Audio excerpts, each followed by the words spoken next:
Welcome to 9+ news. నేను రవిచంద్ర.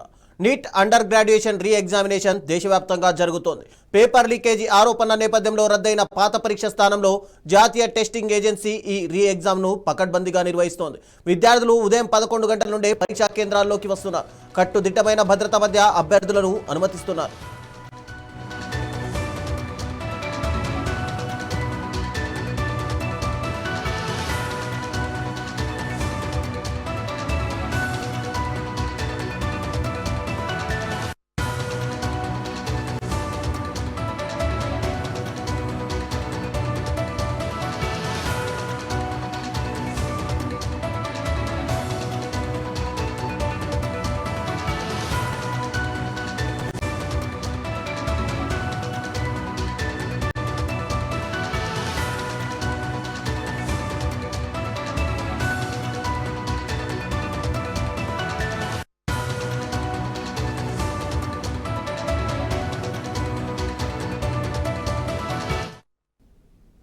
విద్యార్థులు 3 గంటల 15 నిమిషాల్లో పరీక్ష రాయాల్సి ఉంటుంది. ఇది ఆఫ్లైన్ విధానంలో పెన్ అండ్ పేపర్ మోడ్లో జరుగుతోంది.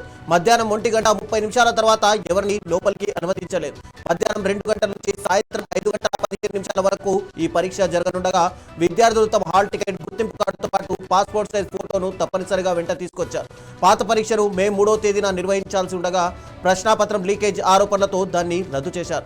హైదరాబాద్లోని మలక్పేట్లో ప్రభుత్వ బాయ్స్ జూనియర్ కాలేజ్, ప్రభుత్వ గర్ల్స్ జూనియర్ కాలేజ్, ప్రభుత్వ హై స్కూళ్లలో పరీక్షా కేంద్రాలను ఏర్పాటు చేశారు. నూతన హాల్ టికెట్లను జూన్ 14, 2026న విడుదల చేశారు.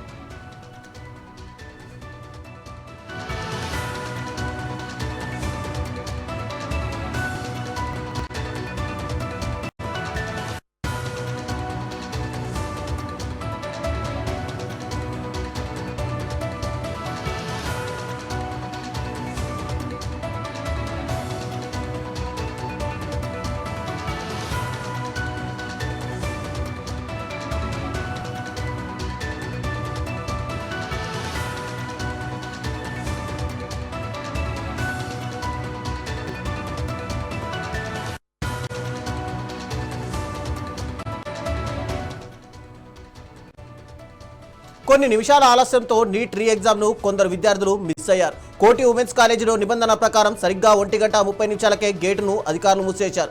గేటు మూసేసిన కొన్ని నిమిషాలకే 5 విద్యార్థులు సెంటర్ వద్దకు ఆదరాబాదరాగా వచ్చారు. అప్పుడే మూసేసిన గేటును తెరవాలని తల్లిదండ్రులు అధికారులను వేడుకున్నారు. అయితే ఎన్టీఏ నిబంధన ప్రకారం లోపలికి అనుమతించలేదని సిబ్బంది కరాఖండిగా చెప్పారు. ఆవేదనతో పిల్లలు, తల్లిదండ్రులు ఏడ్చినా అధికారులు కనికరించలేదు.